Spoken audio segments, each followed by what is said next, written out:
Recuerdo que me enseñaste rebosante de orgullo una carta sobre mí que habías publicado en uno de los periódicos populacheros. Era un escrito muy prudente, moderado, vulgar incluso. Apelabas al sentido inglés de la equidad o algo así de horrendo en favor de un hombre caído.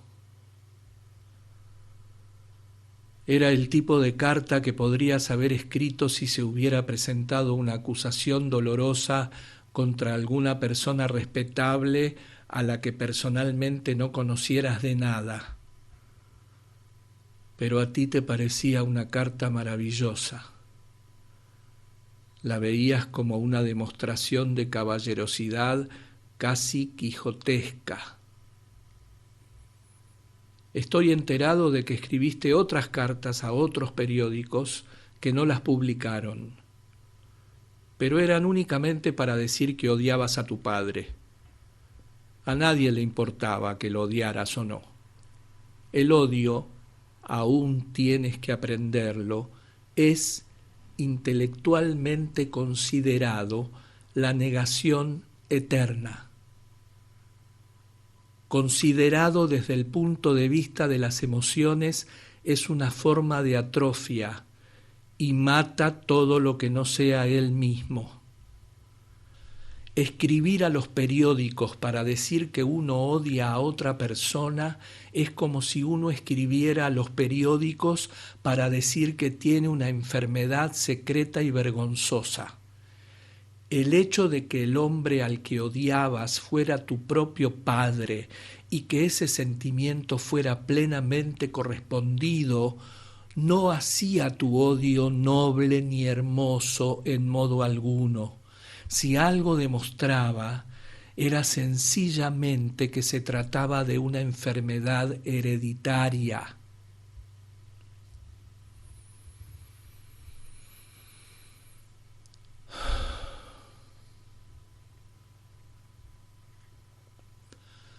Recuerdo también cuando se embargó mi casa y se pusieron en venta mis libros y mis muebles y la quiebra era inminente,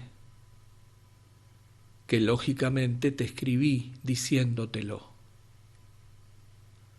No hice mención de que era para pagar unos regalos que te había hecho para lo que los alguaciles habían entrado en la casa donde tantas veces cenaste. Pensé con razón o sin ella que esa noticia podría herirte un poco. Me limité a contarte los hechos escuetos.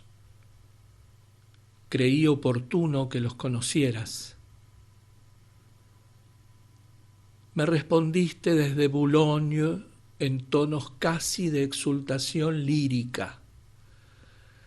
Decías que sabías que tu padre estaba muy alcanzado de dinero y había tenido que pedir 1.500 libras para los gastos del proceso y que mi quiebra era realmente un triunfo espléndido sobre él porque así no podría sacarme nada de las costas.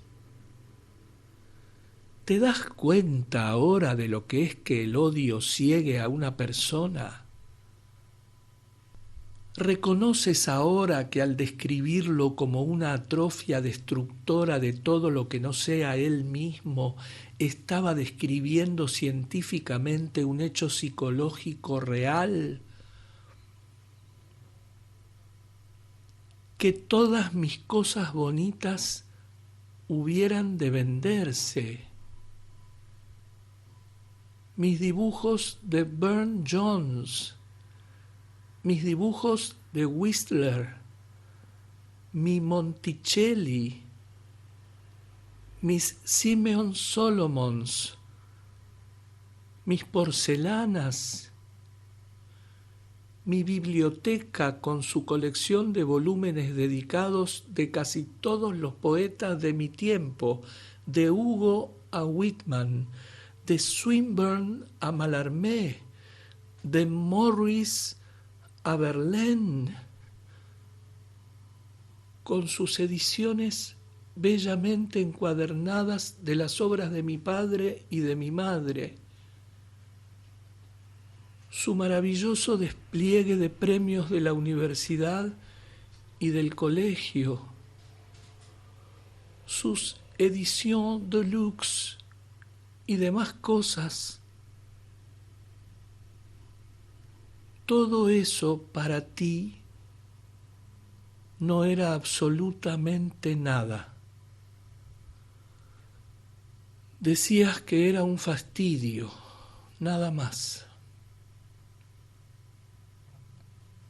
Lo que realmente veías en ello era la posibilidad de que tu padre pudiera acabar perdiendo unos pocos centenares de libras, y esa consideración vil te colmó de extática dicha. En cuanto a las costas del juicio, tal vez te interese saber que tu padre declaró abiertamente en el Orleans Club que si le hubiera costado 20.000 libras, las habría dado por muy bien empleadas, por lo mucho que había significado para él de deleite, disfrute y triunfo. El hecho de que pudiera no solo meterme en la cárcel por 2 años, sino sacarme una tarde para hacerme públicamente insolvente, fue un extra refinamiento de placer con el que no contaba. Fue el punto culminante de mi humillación y de su victoria perfecta y total. Si tu padre no hubiera podido pedirme las costas, tú, lo sé perfectamente, al menos de palabra te habrías mostrado muy apenado por la pérdida de mi entera biblioteca, pérdida irreparable para un hombre de letras, de mis pérdidas materiales la más penosa para mí. Podrías incluso, recordando las cantidades de dinero que yo me había gastado en ti pródigamente y cómo habías vivido a mi costa durante años, haberte tomado la molestia de comprar para mí algunos de mis libros. Los mejores se dieron todos por menos de 150 libras,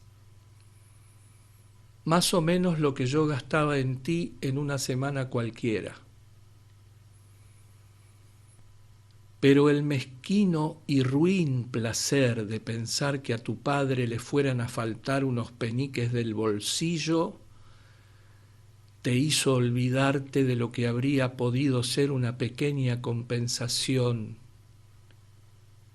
tan leve, tan fácil, tan barata, tan obvia y para mí tan infinitamente valiosa si la hubieras hecho. ¿Tengo razón al decir que el odio ciega? ¿Lo ves ahora? Si no lo ves, haz un esfuerzo.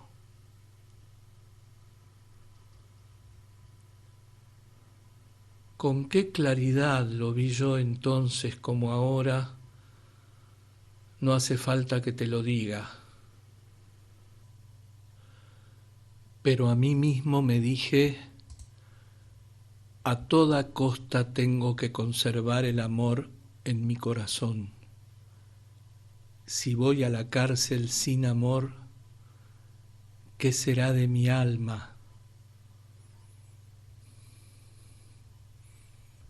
Las cartas que te escribía en aquella época desde Holloway eran mis intentos de conservar el amor como nota dominante de mi naturaleza.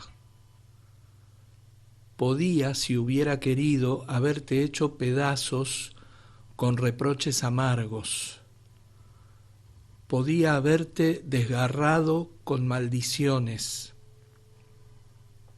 Podía haberte puesto un espejo y haberte mostrado una imagen tal de ti mismo que no la habrías reconocido como tuya hasta verla remedar tus gestos de horror, y entonces habrías sabido de quién era figura y la habrías aborrecido y te habrías aborrecido para siempre. Y más que eso, se estaban cargando los pecados de otro a mi cuenta, de haber querido, en uno u otro de los juicios podría haberme salvado a su costa, no de la vergüenza, no, pero sí de la prisión. Si me hubiera molestado en mostrar que los testigos de la corona, los tres más importantes, habían sido cuidadosamente preparados por tu padre y sus abogados, no sólo en sus reticencias, sino en sus afirmaciones, para la absoluta transferencia deliberada, planeada y ensayada de las acciones y andanzas de otros sobre mí, podría haberles hecho recusar por el juez uno a uno, más sumariamente incluso que lo fue el pobre y perjuro Atkins. Podía haber salido del juzgado riéndome del mundo, libre, con las manos en los bolsillos. Se me sometió a la mayor presión para que lo hiciera. Me aconsejaron, me rogaron, me instaron encarecidamente a hacerlo personas cuyo interés era mi bienestar y el bienestar de mi casa. Pero me negué, no quise. No he lamentado mi decisión ni un solo instante, ni en los momentos más amargos de mi encarcelamiento. Ese comportamiento habría estado por debajo de mí. Los pecados de la carne no son nada. Son enfermedades para que las cure un médico si es que hay que curarlas. Solo los pecados del alma son vergonzosos. Haber conseguido mi absolución por esos medios habría sido una tortura para toda mi vida.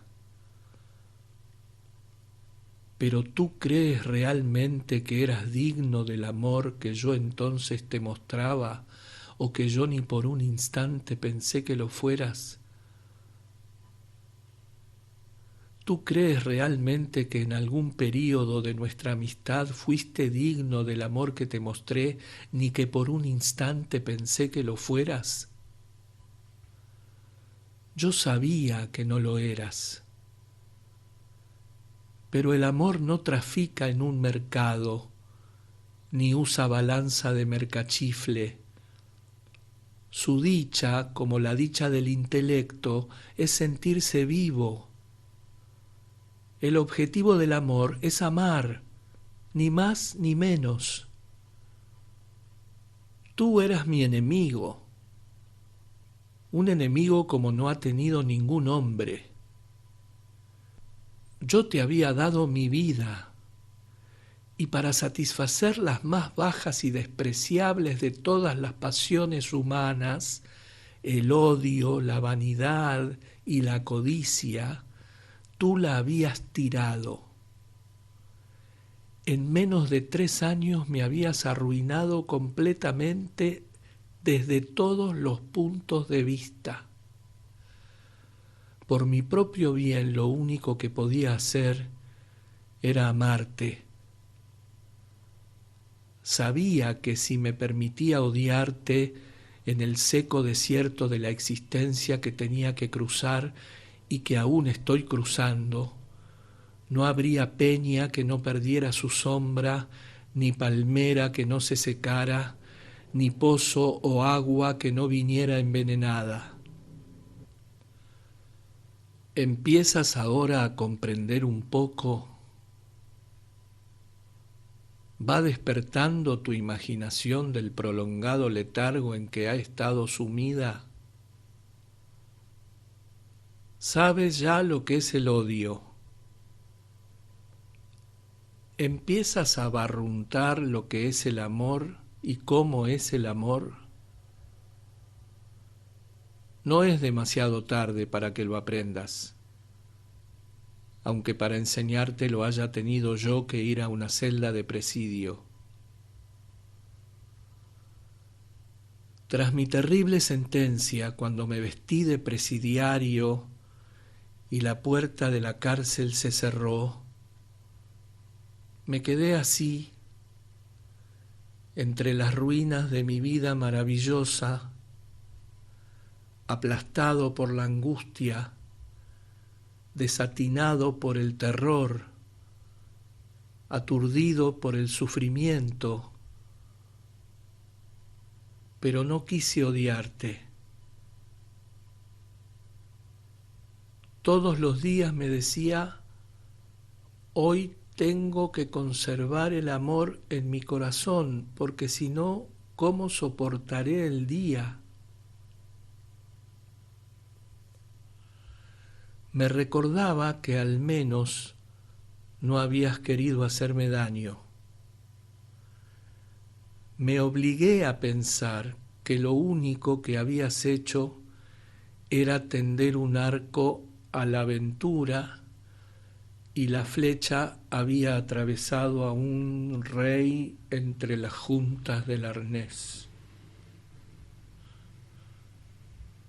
Haberte puesto en la balanza con la más pequeña de mis penas, la más mezquina de mis pérdidas, habría sido, pensaba, injusto.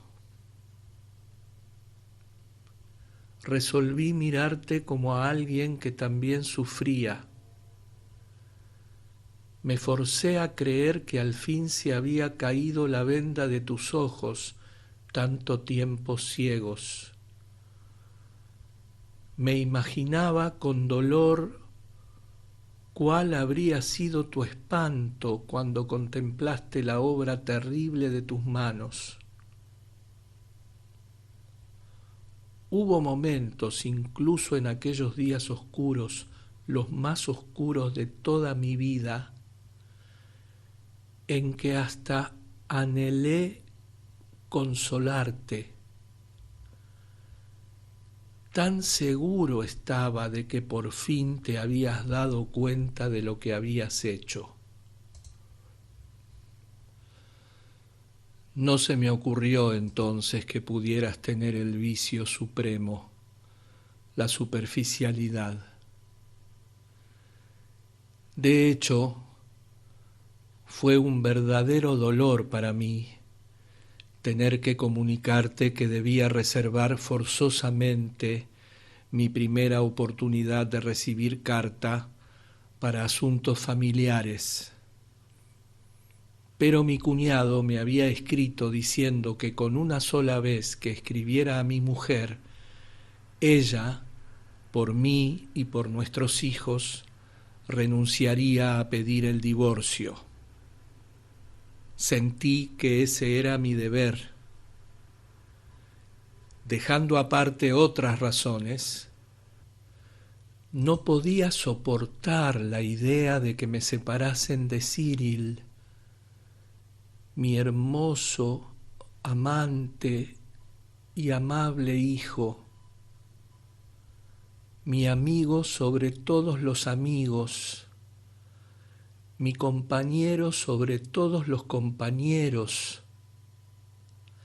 del que un solo cabello de su cabecita de oro me habría sido más caro y valioso no diré que tú de la cabeza a los pies, sino que toda la crisolita del mundo entero,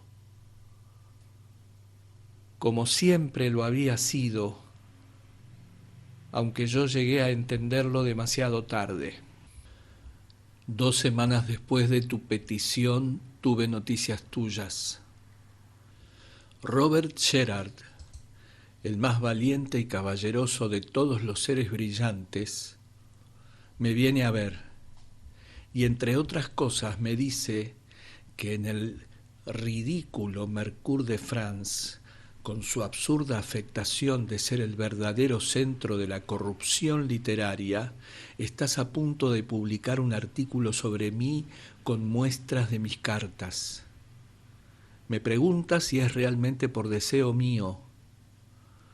Yo me quedé estupefacto y muy contrariado, y di orden de parar aquello inmediatamente. Habías dejado mis cartas por medio para que las robaran tus compañeros chantajistas, para que las escamoteara el servicio de los hoteles, para que las vendieran las criadas. Eso no era más que descuido y falta de apreciación de lo que yo te escribía. Pero que te propusieras seriamente publicar extractos del resto me pareció casi increíble. ¿Y qué cartas eran? No pude informarme. Esa fue la primera noticia que tuve de ti. Me desagradó. La segunda llegó poco después. Se habían presentado en la cárcel los abogados de tu padre y me entregaron personalmente una notificación de fallido por unas miserables 700 libras, el importe de sus costas. Fui declarado insolvente público y se me ordenó comparecer ante el juez.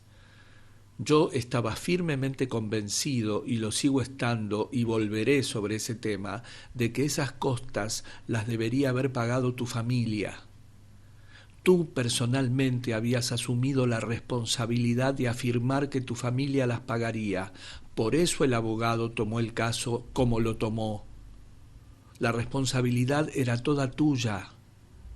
Aún al margen de tu compromiso en nombre de la familia, tenías que haber sentido que eras tú el que había atraído sobre mí toda la ruina.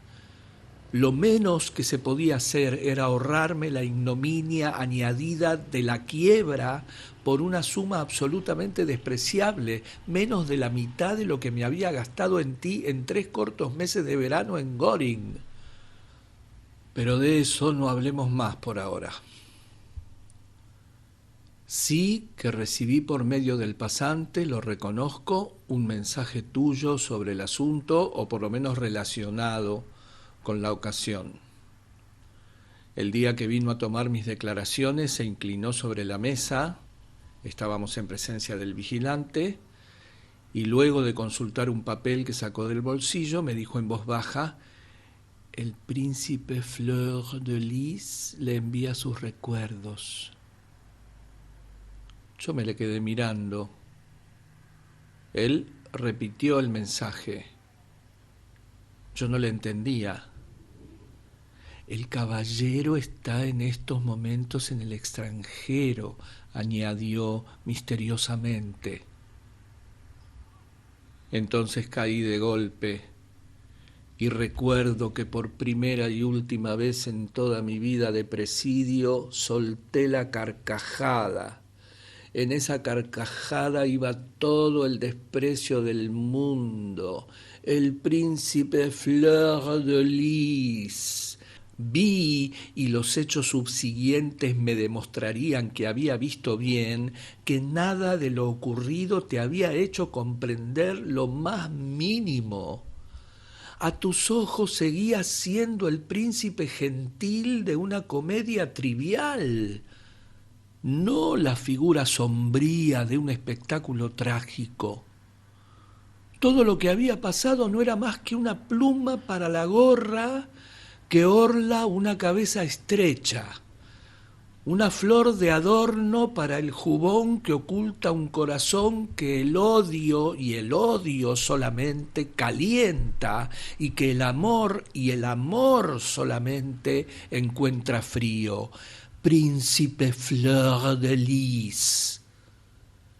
Sin duda hacías muy bien en comunicarte conmigo bajo nombre supuesto. Yo en aquellos momentos no tenía nombre alguno.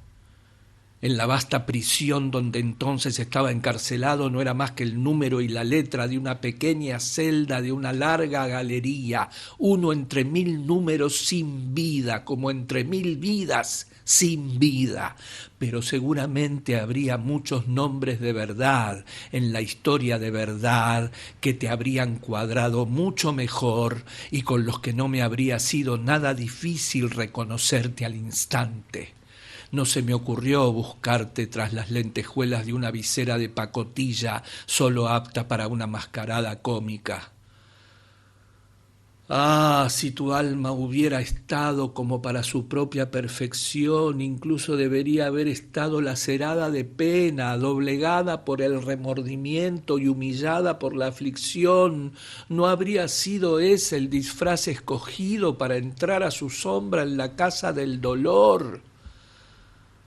Las cosas grandes de la vida son lo que parecen y por esa razón, por extraño que te resulte, a menudo son difíciles de interpretar. Pero las cosas pequeñas de la vida son símbolos. Por ellas es como mejor recibimos las lecciones amargas. Tu elección aparentemente casual de un nombre fingido fue y lo seguirá siendo simbólica. Te revela. 6 semanas después llega una tercera noticia. Me sacan de la enfermería donde estaba en cama muy enfermo para recibir un mensaje especial de ti por mediación del director de la prisión. Él me lee una carta que le habías dirigido donde afirmabas que te proponías publicar un artículo sobre el caso del señor Oscar Wilde en el Mercure de France, revista, añadías no se sabe por qué razón, que es el equivalente de nuestro Fortnightly Riviera, y tenías mucho interés en obtener mi permiso para publicar extractos y selecciones de... ¿Qué cartas? Las cartas que yo te había escrito desde Holloway. Las cartas que para ti deberían haber sido lo más sagrado y lo más secreto del mundo entero. Esas eran las cartas que querías publicar para asombro del ajado de Cavant, para chismorreo del voraz feuilletoniste, para estupefacción de los personajitos del Quartier Latin. Si en tu corazón no había nada que clamase contra un sacrilegio tan grosero, podías haberte acordado al menos del soneto que escribiera quien con tanta pena y desprecio vio vender en Londres en pública subasta las cartas de John Keats, y haber entendido al cabo el auténtico sentido de mis versos. Yo creo que no aman el arte quienes rompen el cristal del corazón de un poeta para deleite de ojos ruines y enfermizos. Porque,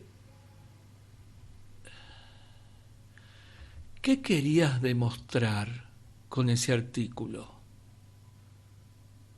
¿Que yo te había querido demasiado? El Gamin de París ya lo sabía. Todos leen los periódicos y casi todos escriben en ellos. ¿Que yo era un hombre genial? Los franceses lo habían entendido. Y la peculiar calidad de mi genio, mucho mejor que lo entendías tú o podías entenderlo. que la genialidad se acompaña con frecuencia de un curioso retorcimiento de la pasión y el deseo? Admirable, pero ese tema hubiera sido más propio del Lombroso que de ti. Además, el fenómeno patológico en cuestión se encuentra también entre los que carecen de genialidad. Que en tu guerra de odio con tu padre yo fui a la vez escudo y arma para los dos, más aún que en esa casa atroz de mi vida que tuvo lugar una vez acabada la guerra, él no me habría podido dar alcance si no estuvieran ya tus redes tendidas a mis pies. Totalmente cierto, pero me dicen que eso ya lo había hecho Henri Bagué, la mar de bien. Además, para corroborar su tesis, si tal hubiera sido tu intención, no te hacía falta publicar mis cartas, por lo menos las escritas desde Holloway.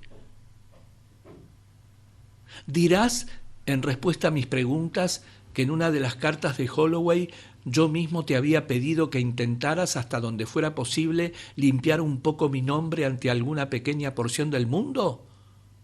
Ciertamente lo hice. Recuerda cómo y por qué estoy aquí en este mismo momento. ¿Crees que estoy aquí por mis relaciones con los testigos del juicio? Mis relaciones, reales o supuestas, con esa clase de gente no eran materia de interés ni para el gobierno ni para la sociedad. No sabían nada de ellas y menos aún les importaban. Estoy aquí por haber intentado llevar a la cárcel a tu padre. El intento fracasó, por supuesto. Mis propios abogados tiraron la toalla. Tu padre me volvió completamente las tornas y me llevó a la cárcel a mí y aún me tiene en ella. Por eso se me escarnece, por eso se me desprecia, por eso tengo que cumplir hasta el último día, hasta la última hora, hasta el último minuto de mi terrible reclusión. Por eso se han denegado mis apelaciones.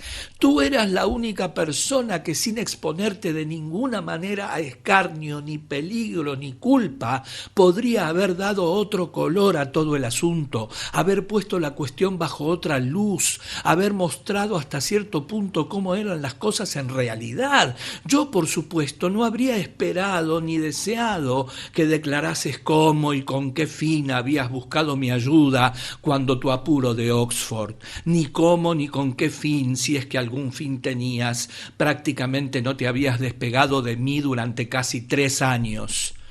Mis intentos incesantes de cortar una amistad que era tan ruinosa para mí como artista, como hombre de posición, como miembro de la sociedad incluso, no tenían por qué haber sido relatados con la precisión con que aquí se han consignado. Tampoco hubiera querido que describieras las escenas que hacías con tan monótona reiteración, ni que dieras a la imprenta tus maravillosas series de telegramas con su extraña mezcla de romance y finanzas, ni que citaras de tus cartas los pasajes más repugnantes o despiadados, como yo he tenido que hacer.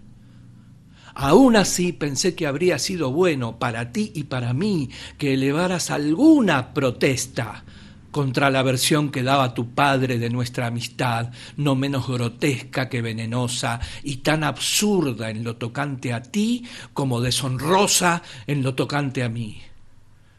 Esa versión ha pasado ya a la historia seria, se cita, se cree y se relata. El predicador ha hecho de ella su texto y el moralista su tema baldío. Y yo, que hablaba a todas las edades, he tenido que aceptar mi veredicto de un monicaco y bufón. He dicho en esta carta y reconozco que con cierta acritud que tal es la ironía de las cosas, que tu padre vivirá para ser el héroe de un opúsculo de catequesis, que a ti se te colocará al lado del niño Samuel y que mi sitio estará entre Gilles de Retz y el Marqués de Sade. Me atrevo a decir que más vale así. No quiero quejarme. Una de las muchas lecciones que se aprenden en la cárcel es que las cosas son lo que son y serán lo que hayan de ser. Tampoco dudo que el leproso del medievalismo y el autor de Justine serán mejor compañía que Sandford y Merton. pero en el momento en que te escribí, pensaba que para ti y para mí sería bueno, sería propio, sería acertado no aceptar la historia que tu padre había presentado a través de sus abogados para edificación de un mundo filisteo, y por eso te pedí que pensaras y escribieras algo que se acercara más a la verdad. Por lo menos habría sido mejor para ti que garabatear para los periódicos franceses sobre la vida doméstica de tus padres. ¿Qué les importaba a los franceses que tus padres hubieran sido o no felices en su vida doméstica? No se concibe un tema que menos les pudiera interesar. Lo que sí les interesaba era cómo un artista de mi distinción, que por la escuela y movimiento que encarnaba había ejercido una influencia marcada en la dirección del pensamiento francés, podía, tras llevar semejante vida, iniciar semejante acción. Si para tu artículo hubieras propuesto publicar las cartas, me temo que incontables, en las que te había hablado de la ruina que estabas acarreando a mi vida, de la locura de los estados de ira que estabas dejando que te dominaran con daño tuyo y mío, y de mi deseo, más aún mi determinación de poner fin a una amistad tan funesta para mí en todos los aspectos, yo lo habría entendido, aunque no habría permitido que tales cartas se publicaran. Cuando los abogados de tu padre, queriendo sorprenderme en contradicción, presentaron de pronto ante el tribunal una carta mía que te había escrito en marzo del 93, donde afirmaba que antes que soportar una repetición de las detestables escenas que parecían darte tan terrible placer, consentiría de grado en ser chantajeado por todos los ganters de Londres. Fue para mí un dolor muy real que ese lado de mi amistad contigo fuera incidentalmente revelado a la mirada del vulgo, pero el que tú fueras tan tardo en ver, tan carente de toda sensibilidad y tan falto de apreciación de lo raro, lo delicado y lo hermoso, como para tú mismo proponer la publicación de las cartas en las que y con las que yo intentaba mantener vivos el espíritu y el alma mismos del amor, para que pudiera habitar en mi cuerpo a través de los largos años de humillación de ese cuerpo. Eso fue y sigue siendo para mí causa del dolor más profundo, del desengaño más lacerante. ¿Por qué lo hiciste? Temo saberlo demasiado bien. Si el odio cegó tus ojos, la vanidad te cosió los párpados con hilos de hierro. La facultad, que es lo único que nos permite comprender a los demás en sus relaciones así reales como ideales, tu egotismo estrecho la había embotado y el largo desuso la había inutilizado. La imaginación estaba tan encarcelada como yo. La vanidad había puesto barrotes en las ventanas y el carcelero se llamaba odio.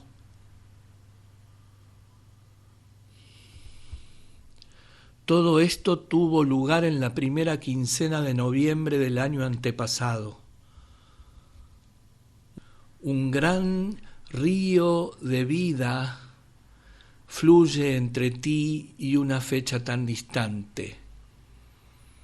Apenas o nada puedes ver a través de un desierto tan ancho, pero a mí me parece como si hubiera sido, no diré ayer, sino hoy.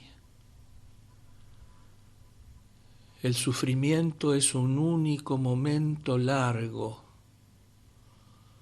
No lo podemos dividir en estaciones, solo podemos registrar sus modos y anotar su retorno. Para nosotros el tiempo en sí no avanza, gira, parece dar vueltas en torno a un único centro de dolor.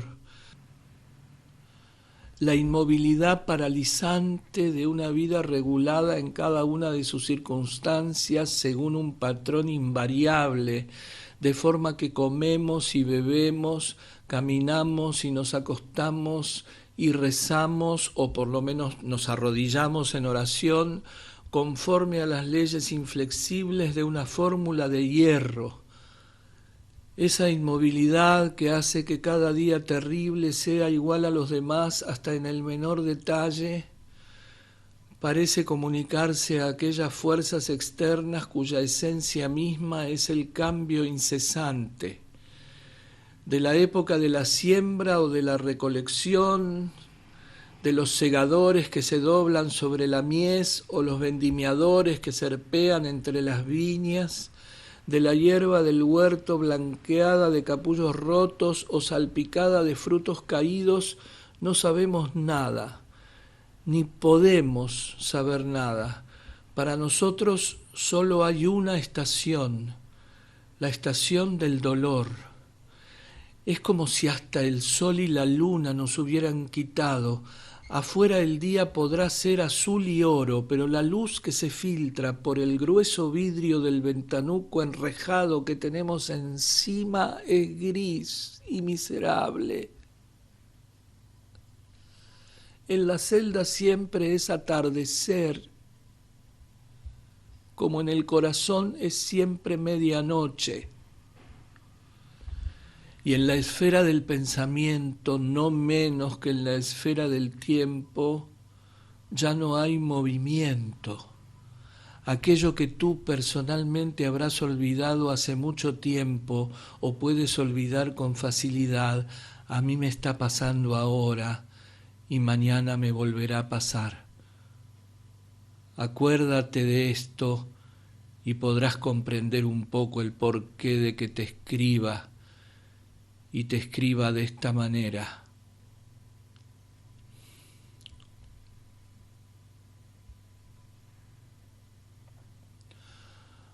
Un mes después me trasladan aquí. Pasan otros 3 meses y mi madre se muere. Tú sabías, nadie mejor, lo mucho que yo la quería y la veneraba.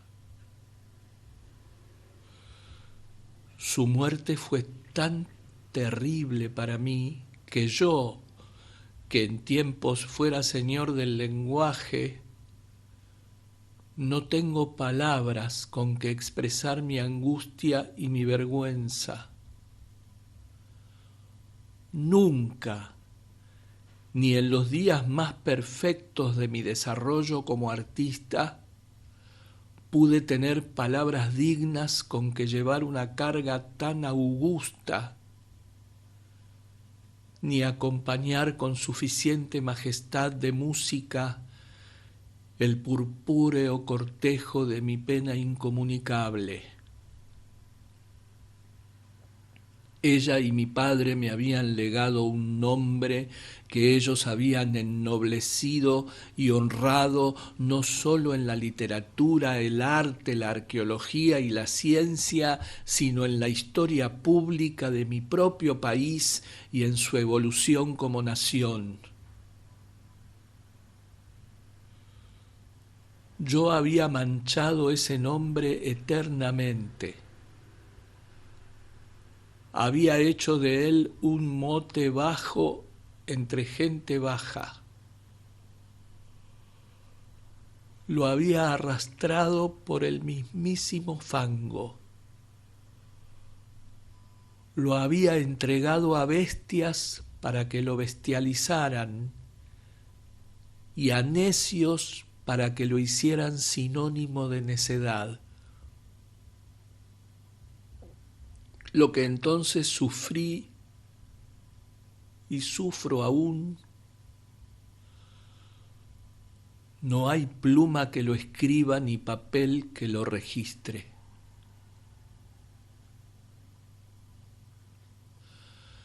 Mi mujer, que por entonces era buena y cariñosa conmigo, porque yo no oyera la noticia de labios indiferentes o extraños, vino, a pesar de estar enferma, de Génova a Inglaterra para anunciarme ella misma una pérdida tan irreparable, tan irredimible. Me llegaron mensajes de simpatía de todos los que todavía me tenían afecto, incluso personas que no me habían conocido personalmente. Al saber que en mi vida rota había entrado una nueva aflicción, escribieron pidiendo que se me transmitiera alguna expresión de condolencia. Tú solo te mantuviste al margen y no me enviaste ningún mensaje, ni me escribiste ninguna carta. De tales acciones es mejor decir lo que Virgilio dice en Dante, de aquellos cuya vida han sido baldías en impulsos nobles y hueras de intención.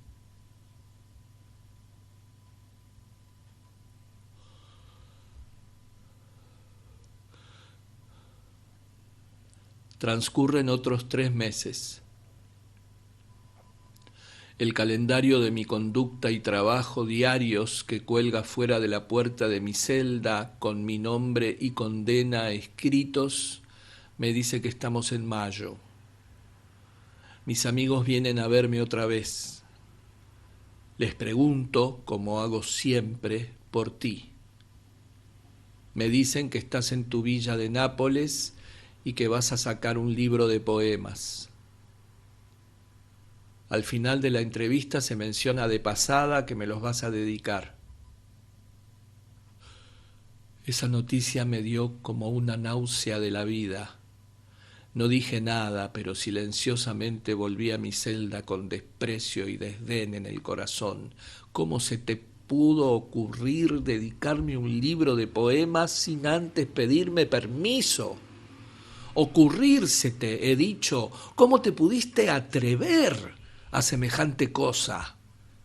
Darás como respuesta que en los tiempos de mi grandeza y fama yo había consentido en recibir la dedicatoria de tus primeras obras. Ciertamente lo hice, como habría aceptado el homenaje de cualquier otro muchacho que hiciera sus comienzos en el difícil y bello arte de la literatura.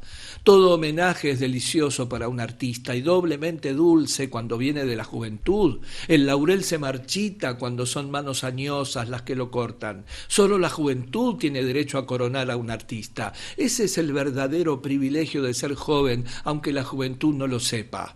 Pero los tiempos de humillación e infamia son diferentes de los de grandeza y fama. Aún tienes que aprender que la prosperidad, el placer y el éxito pueden ser de grano tosco y fibra vulgar, pero el dolor es lo más sensible de todo lo creado. No hay nada que se mueva en todo el mundo del pensamiento o del movimiento a lo que el dolor no vibre con pulsación terrible, aunque exquisita. La fina hoja batida de oro trémulo que registra la dirección de fuerzas que el ojo es incapaz de ver es grosera en comparación.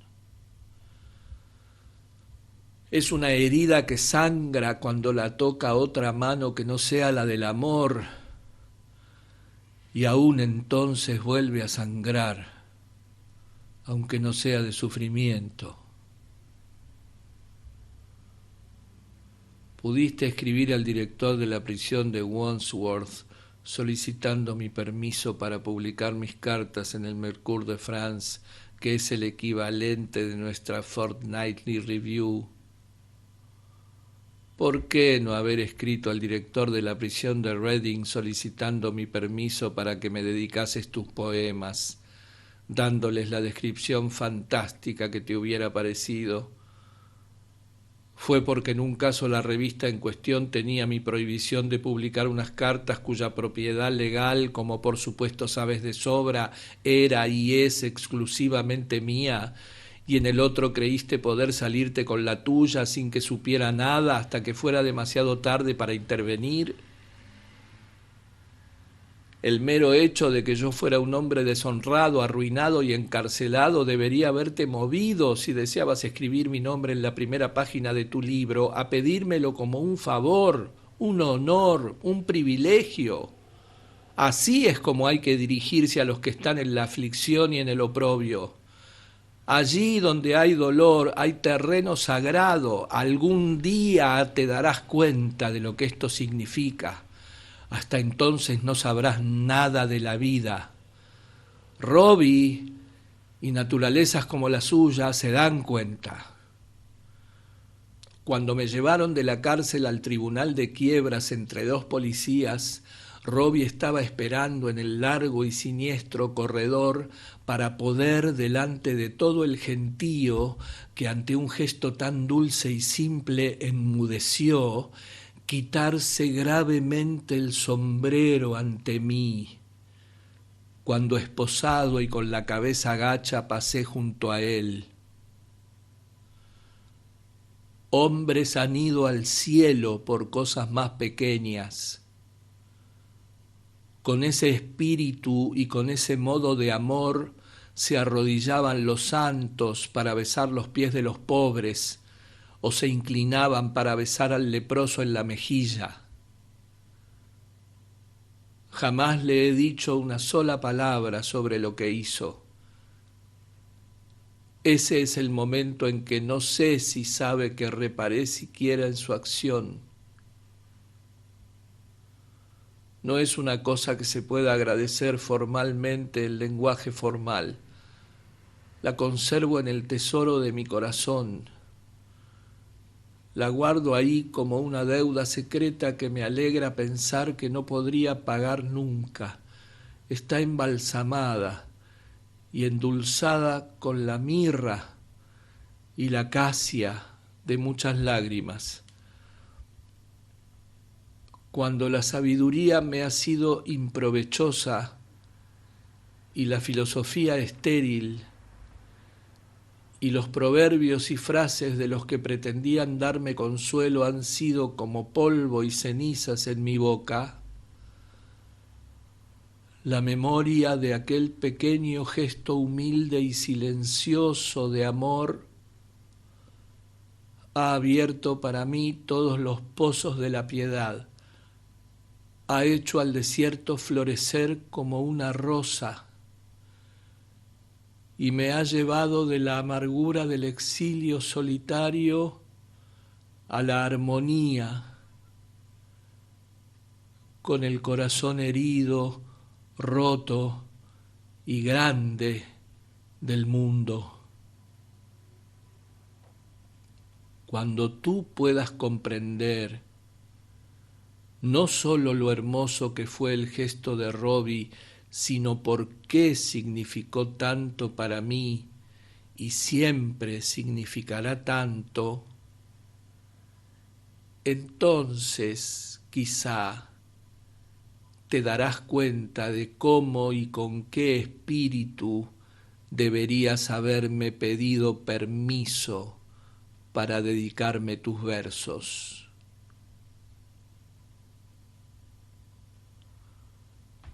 Hay que decir que en cualquier caso no habría aceptado la dedicatoria.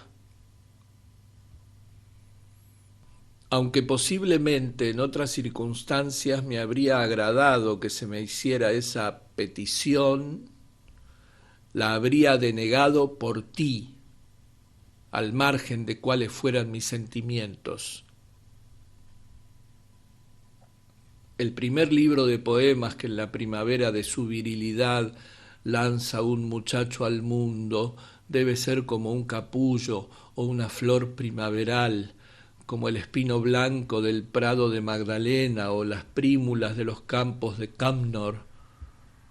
No debe estar cargado con el peso de una tragedia terrible, repugnante, de un escándalo terrible, repugnante.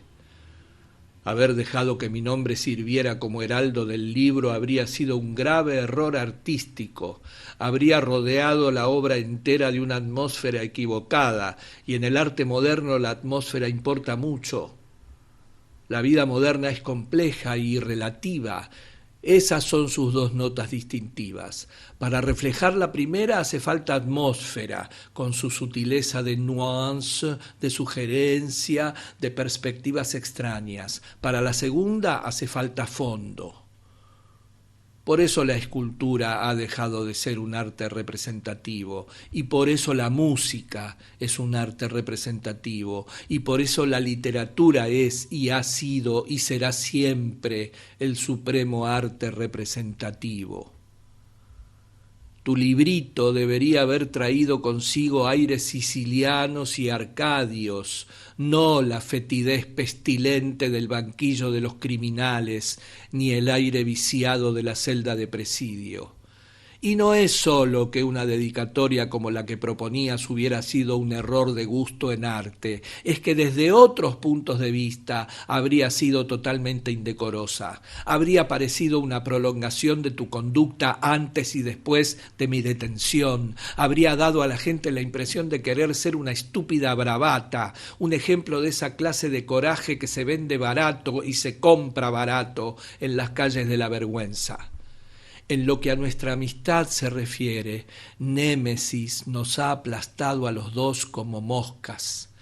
La dedicatoria de versos a mí en prisión habría parecido una especie de esfuerzo de réplica mordaz, talento del que en tus viejos tiempos de escribidor de cartas horribles, tiempos que espero sinceramente y por tu bien que no vuelvan nunca, solías enorgullecerte abiertamente y te jactabas con alegría. No habría producido el efecto serio, hermoso, que confío, creo de hecho, que buscabas. Si me hubieras consultado, yo te habría aconsejado que retrasaras un poco la publicación de tus versos.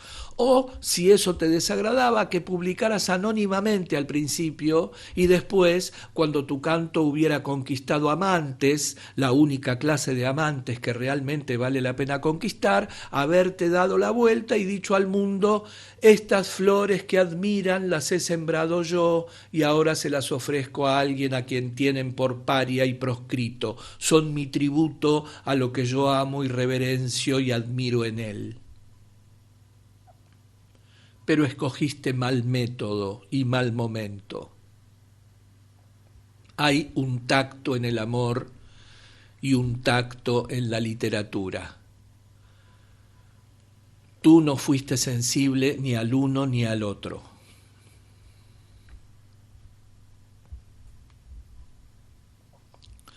Te he hablado largamente sobre este punto para que adviertas todo lo que encierra y entiendas por qué me apresuré a escribir a Robbie en términos tan desdeñosos y despectivos hacia ti y prohibí tajantemente la dedicatoria y quise que las palabras que escribía de ti fueran copiadas cuidadosamente y se te enviaran. Sentí que ya era hora de que se te hiciera ver, reconocer, comprender un poco de lo que habías hecho.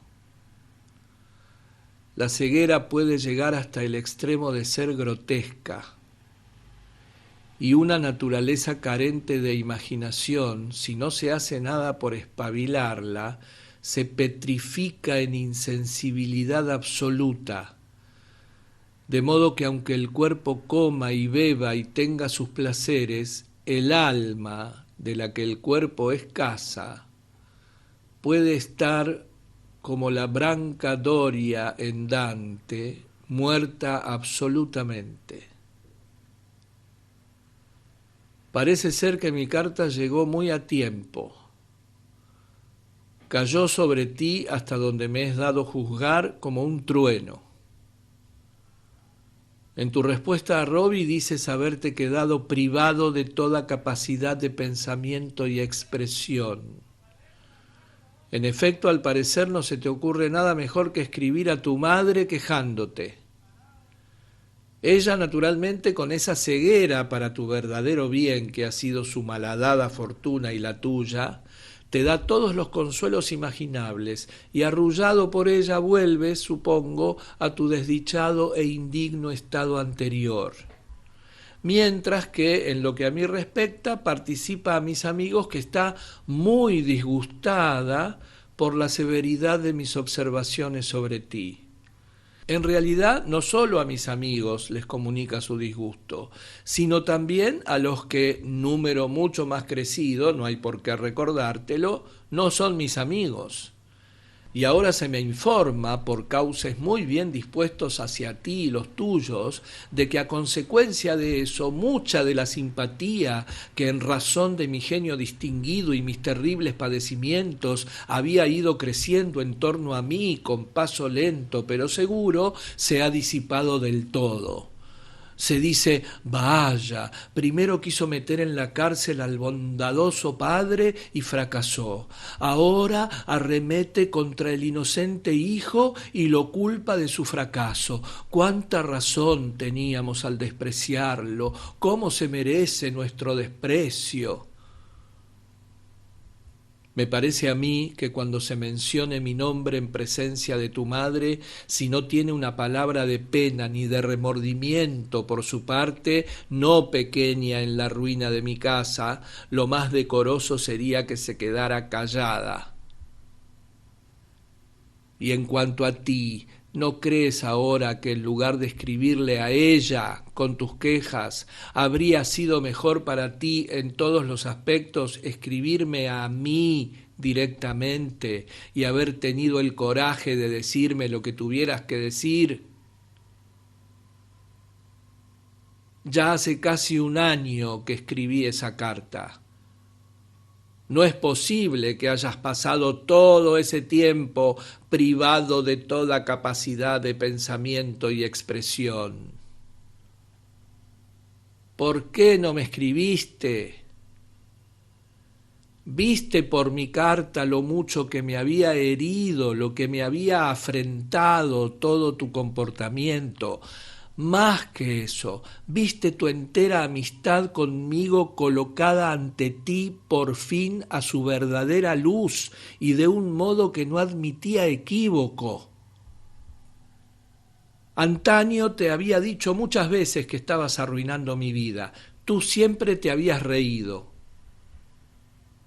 Cuando Edwin Levy, en el comienzo mismo de nuestra amistad, viendo de qué manera me empujabas a cargar con el peso y la molestia y hasta el gasto de aquel desdichado aprieto tuyo en Oxford, si hemos de llamarlo así, a propósito del cual se había recabado su consejo y su ayuda, se pasó una hora entera poniéndome en guardia contra ti. Tú te reíste cuando en Bracknell te relaté mi larga e impresionante entrevista con él, cuando te dije que hasta aquel desdichado que al final compartiría conmigo el banquillo me había avisado más de una vez que tú serías mucho más conducente a mi total destrucción que ninguno de los chicos vulgares a los que tuve la necedad de conocer. Tú te reíste, aunque la cosa no pareció divertirte mucho. Cuando mis amigos más prudentes o menos complacientes me avisaron o me dejaron por mi amistad contigo, te reíste con desprecio, te reíste a carcajadas, cuando al escribirte tu padre su primera carta insultante contra mí, te dije que era consciente de no ser más que una cabeza de turco en una horrenda guerra de ustedes y que entre los dos acabarían conmigo, pero todas esas cosas habían ocurrido como yo dije que sucederían en lo que hace a resultados. No tenías excusa para no ver cómo se había cumplido todo. ¿Por qué no me escribiste? ¿Fue cobardía? ¿Fue insensibilidad? ¿Qué fue? El hecho de que yo estuviera indignado contigo y hubiera manifestado mi indignación era mayor motivo para escribir. Si mi carta te parecía justa, debías haber escrito. Si te parecía injusta en lo más mínimo, debías haber escrito. Yo esperaba una carta. Estaba seguro de que por fin verías que si el viejo afecto, el amor tantas veces declarado, los 1000 gestos de cariño mal correspondido que te había prodigado, las 1000 deudas impagas de gratitud que me debías, que si todo eso no era nada para ti, el mero deber, el más estéril de todos los lazos que unen a los hombres, te haría escribir. No puedes decir que pensaras seriamente que sólo se me permitía recibir comunicaciones de orden práctico de miembros de mi familia. Sabías perfectamente que cada 12 semanas Robbie me mandaba un pequeño resumen de noticias literarias. No cabe cosa más encantadora que sus cartas por su ingenio, su crítica inteligente y concentrada, su ligereza. Son cartas de verdad, son como ir a hablar a una persona. Tienen la calidad de una causerie intime francesa. Y en sus delicadas deferencias hacia mí, unas veces apelando a mi juicio, otras a mi sentido del humor, otras a mi instinto de la belleza o a mi cultura, y recordándome de 100 formas sutiles que en otro tiempo fui para muchos un árbitro del estilo en el arte, para algunos el árbitro supremo, demuestra tener el tacto del amor, además del tacto de la literatura. Sus cartas han sido para mí los pequeños mensajeros de ese mundo hermoso e irreal del arte, donde en otro tiempo fui rey, y donde de hecho habría seguido siendo rey si no me hubiera dejado llevar al mundo imperfecto de las pasiones groseras e inacabadas, del apetito sin distinción, el deseo sin límite y la codicia informe. Pero con todo y con eso, no me digas que no podías entender o concebir al menos en tu propia imaginación que aun por las razones ordinarias de la mera curiosidad psicológica, habría sido para mí más interesante saber de ti que enterarme de que Alfred Austin quería sacar un libro de poemas o que Street estaba escribiendo crítica de teatro para el Daily Chronicle o que uno que no sabe decir un panegírico sin tartamudear había declarado a la señora Meynell la nueva sibila del estilo. Ah, si hubieras sido tú el encarcelado. No diré que por una falta mía, que una idea tan horrible ni la podría soportar, sino por una falta tuya, por un error tuyo, fe en un amigo indigno, desliz en el cenagal de la sensualidad, confianza mal puesta o amor mal dirigido, o ninguna de esas cosas, o todas. ¿Crees que yo te habría dejado reconcomerte en las tinieblas y la soledad sin intentar de alguna manera, por pequeña que fuese, ayudarte a llevar el fardo amargo de tu desgracia? ¿Crees que no te habría hecho saber que si tú sufrías, yo sufría también, que si llorabas también había lágrimas en mis ojos, y que si yacías en la casa de la servidumbre y despreciado de los hombres, yo con mis propias penas había hecho una casa donde habitar hasta tu vuelta, un tesoro donde todo lo que los hombres te habían negado estaría guardado para sanarte, aumentado al 100 por 1? Si la amarga necesidad o la prudencia, para mí más amarga aún, me hubieran impedido estar cerca de ti y me hubieran robado la alegría de tu presencia, aunque fuera viéndote entre barrotes y en figura de ignominia, yo te habría escrito a toda hora con la esperanza de que una mera frase, una sola palabra, siquiera un eco entrecortado de amor te llegase. Si te hubieras negado a recibir mis cartas, aún así habría escrito para que supieras que en cualquier caso siempre había cartas esperándote. Muchos lo han hecho conmigo. Cada 3 meses hay personas que me escriben o que proponen escribirme. Sus cartas y comunicaciones se guardan. Me serán entregadas cuando salga de la cárcel. Sé que están ahí. Sé los nombres de las personas que las han escrito. Sé que están llenas de solidaridad, de bondad y de afecto. Eso me basta. No necesito saber más.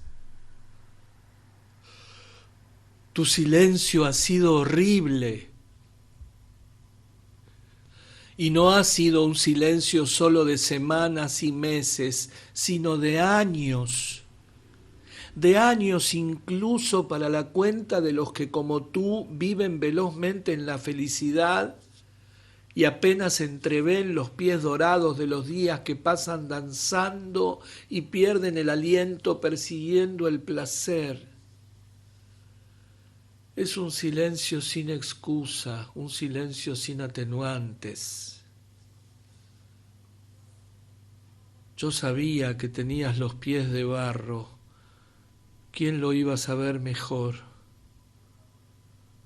Cuando escribí entre mis aforismos que eran únicamente los pies de barro los que hacían precioso el oro de la imagen, en ti estaba pensando. Pero no es una imagen de oro con pies de barro lo que has hecho de ti mismo.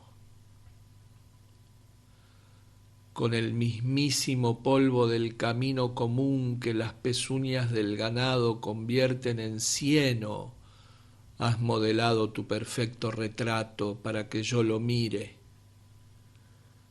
De modo que no importa cuál hubiera sido mi deseo secreto, me fuera ya imposible sentir otra cosa que desprecio y desdén por ti, y sentir otra cosa que desprecio y desdén por mí mismo. Y dejando a un lado todas las demás razones, tu indiferencia, tu respeto del mundo, tu insensibilidad, tu prudencia, como lo quieras llamar, se me ha hecho doblemente amarga por las peculiares circunstancias que acompañaron o siguieron a mi caída. Otros desgraciados, cuando los meten en la cárcel, aunque despojados de la belleza del mundo, al menos están a salvo, en alguna medida, de los golpes más mortíferos del mundo, de sus dardos más temibles. Pueden ocultarse en lo oscuro de sus celdas y de su propia desgracia hacer como un santuario. El mundo, una vez que ha conseguido lo que quería, sigue su camino y a ellos los deja sufrir en paz. No ha sido así conmigo. Pena tras pena han venido a llamar a las puertas de la cárcel en mi busca. Han abierto de par en par las puertas y las han dejado entrar. Pocos o ninguno de mis amigos han podido verme, pero mis enemigos han tenido paso franco a mí siempre. 2 veces en mis comparecencias públicas ante el Tribunal de Quiebras, otras 2 veces en mis traslados públicos de una prisión a otra, he sido expuesto en condiciones de humillación indescriptible a la mirada y la mofa de los hombres. El mensajero de la muerte me ha traído sus noticias y ha seguido adelante, y en total soledad y aislado de todo lo que pudiera darme consuelo o sugerir alivio, he tenido que soportar la carga intolerable de tristeza y remordimiento que el recuerdo de mi madre ponía sobre mí y sigue poniendo. Apenas el tiempo había embotado, que no curado, esa herida, cuando me llegan de mi esposa cartas violentas, duras y amargas por conducto de su abogado. De inmediato se me acusa y amenaza de pobreza. Eso lo puedo soportar. Puedo hacerme a cosas aún peores, pero me arrebatan legalmente a mis 2 hijos. Y eso es y seguirá siendo siempre para mí un motivo de aflicción infinita, de suplicio infinito, de dolor sin fin y sin límite.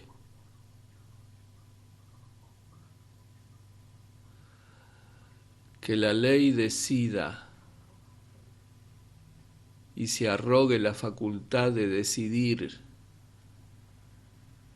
que yo soy indigno de estar con mis propios hijos. Eso es absolutamente horrible para mí. La ignominia de la prisión no es nada comparada con eso. Envidio a los otros hombres que pasean el patio conmigo. Estoy seguro de que sus hijos los esperan, aguardan su venida, los recibirán con dulzura.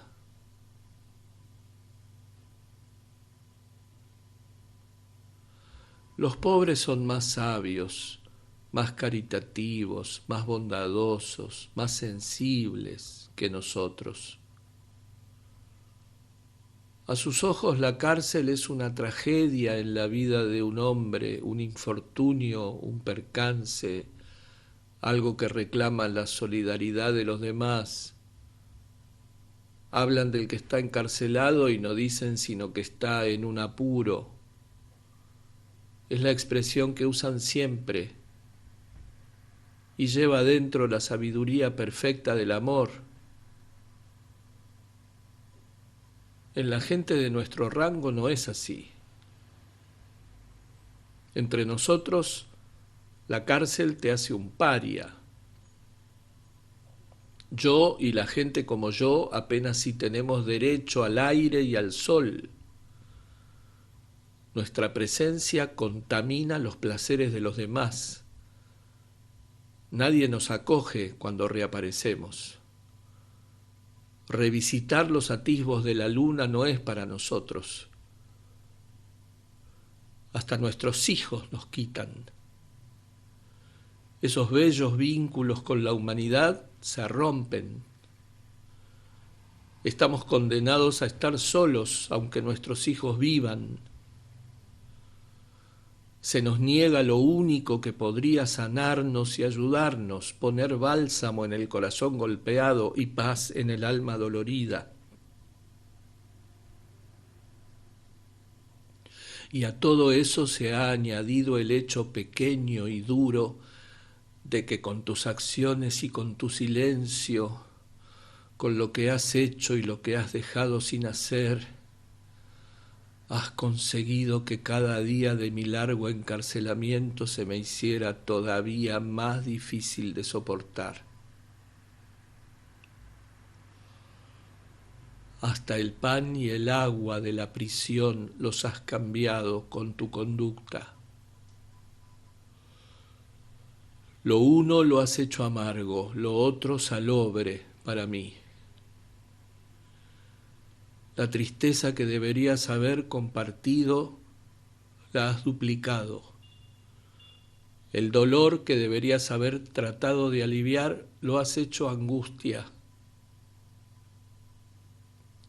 No me cabe ninguna duda de que no era esa tu intención. Sé que no era esa tu intención. fue simplemente ese único defecto verdaderamente fatal de tu carácter, tu absoluta falta de imaginación. Y el final de todo es que tengo que perdonarte, tengo que hacerlo. No escribo esta carta para poner amargura en tu corazón, sino para arrancarla del mío.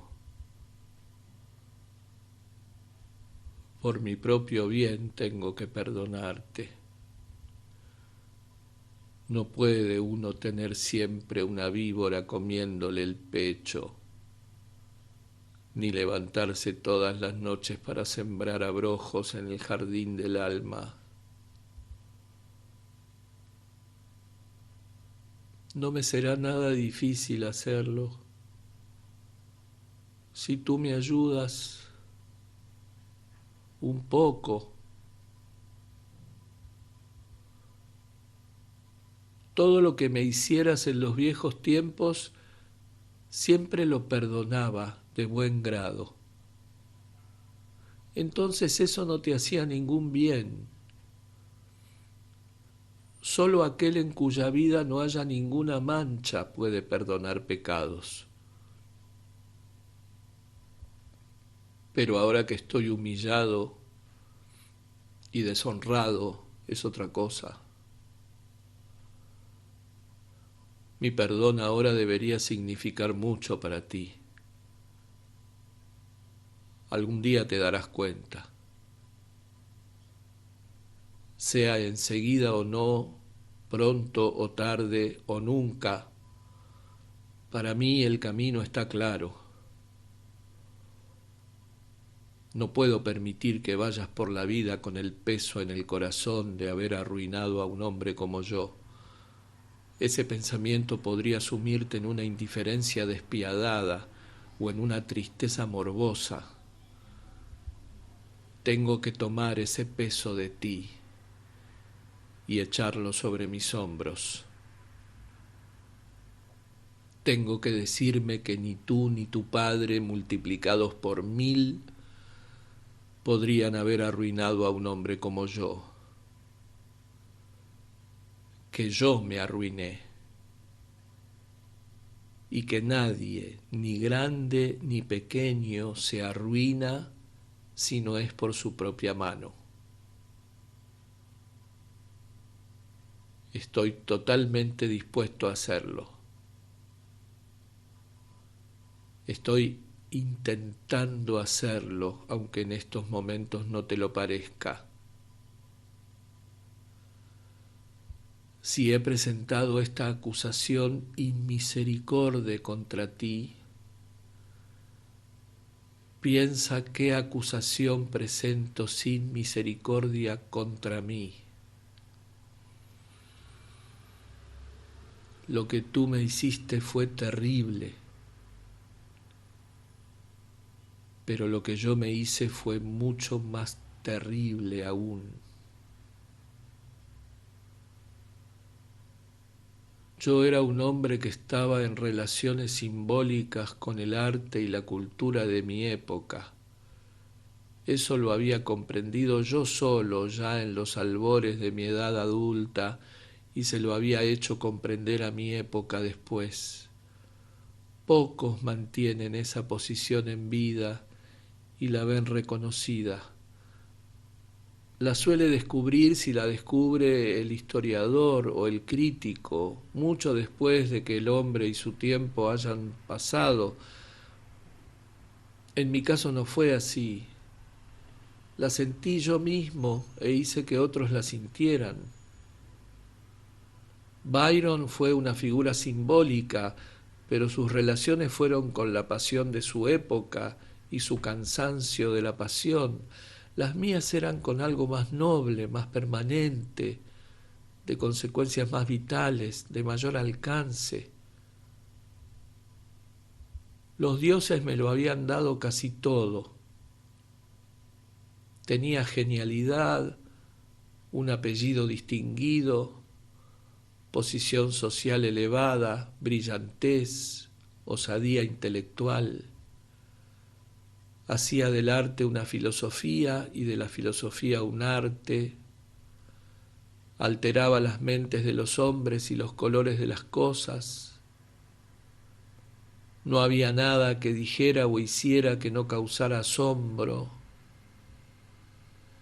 Tomé el teatro, la forma más objetiva que conoce el arte, y lo convertí en un modo de expresión tan personal como la canción o el soneto, a la vez que ensanchaba su radio y enriquecía su caracterización. Teatro, novela, poema en rima, poema en prosa, diálogo sutil o fantástico, todo lo que tocaba lo hacía hermoso con un género nuevo de hermosura. A la verdad misma le di lo falso no menos que lo verdadero como legítimos dominios, y mostré que lo falso y lo verdadero no son sino formas de existencia intelectual. Traté el arte como la realidad suprema, la vida como un mero modo de ficción. Desperté la imaginación de mi siglo de suerte que crease mito y leyenda alrededor de mí. Resumí todos los sistemas en una frase y toda la existencia en una agudeza. Junto con esas cosas tenía otras distintas. Me dejaba arrastrar a largas rachas de indolencia sensual y sin sentido. Me divertía ser un flaneur, un dandy, un personaje mundano. Me rodeaba de naturalezas mezquinas y de mentes inferiores. Vine a ser el manirroto de mi propio genio, y malbaratar una juventud eterna me proporcionaba un curioso gozo. Cansado de estar en las alturas, iba deliberadamente a las bajuras en busca de nuevas sensaciones. Lo que la paradoja era para mí en la esfera del pensamiento, eso vino a ser la perversidad en la esfera de la pasión. El deseo al final era una enfermedad o una locura o ambas cosas. Me hice desatento a las vidas de los demás. Tomaba el placer donde me placía y seguía de largo. Olvidé que cada pequeña acción de cada día hace o deshace el carácter, y que por lo tanto lo que uno ha hecho en la cámara secreta lo tiene que vocear un día desde los tejados. Dejé de ser señor de mí mismo. Ya no era el capitán de mi alma y no lo sabía. Dejé que tú me dominaras y que tu padre me atemorizara. Acabé en una espantosa deshonra. Ahora para mí solo queda una cosa: la absoluta humildad. Lo mismo que para ti solo queda una cosa: la absoluta humildad también. Te vendría bien bajar al polvo y aprenderla a mi lado.